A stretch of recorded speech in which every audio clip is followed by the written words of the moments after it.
दरम्यान पुन्हा एकदा आपण वळणार आहोत अनिल देशमुख यांच्या बातमीकडे। अनिल देशमुखांना आता नागपुरात उपचारासाठी दाखल करण्यात आलेलं आहे। त्यांच्या वाहनावर दगडफेक झाली, ज्याच्यामध्ये ते जखमी झालेले आहेत आणि आता त्यांना नागपुरात पुढच्या उपचारांकरता आणण्यात आलेलं आहे।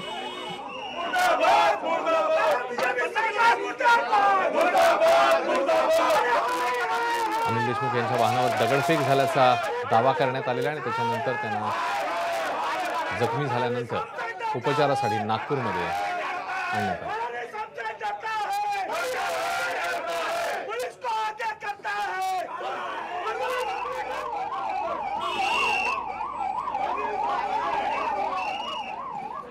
नरखेडमधली सभा आटोपून ते परत येतानाची ही घटना आहे। या घटनेमध्ये अनिल देशमुख जखमी झाले आणि त्यानंतर त्यांना उपचारासाठी नागपूरमध्ये आणण्यात आले।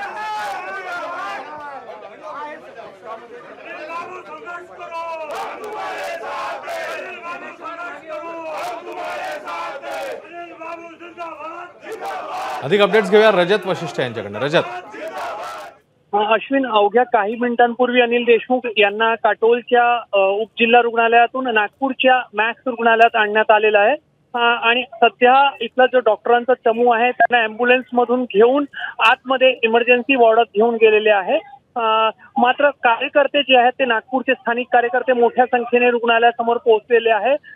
प्रत्येकाला अनिल देशमुख यांची एक झलक पाहायची आहे, त्यामुळे मोठी गर्दी अँब्युलन्स मधून जेव्हा अनिल देशमुख यांना स्ट्रेचरवर बाहेर काढलं जात होतं त्या ठिकाणी झाली होती आणि सध्या मोठ्या प्रमाणावर घोषणाबाजी कार्यकर्त्यांकडून केली जात आहे।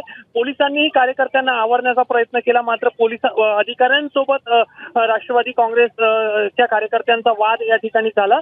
सध्या डॉक्टर्स जे आहेत ते अनिल देशमुख यांना इमर्जन्सी वॉर्ड मध्ये घेऊन गेलेले आहे। अनिल देशमुख जेव्हा या ठिकाणी त्यांना आणण्यात आलेला तेव्हा ते अँब्युलन्स मध्ये झोपलेले होते आणि त्यांच्या डोक्यावर जखम झाल्याचं दिसून येत आहे। कपड्यावर काही रक्ताचे डाग आहे, त्यामुळे त्यांच्या डोक्यावर इजा झाल्याचं दिसून येत आहे। धन्यवाद रजत या माहितीबद्दल।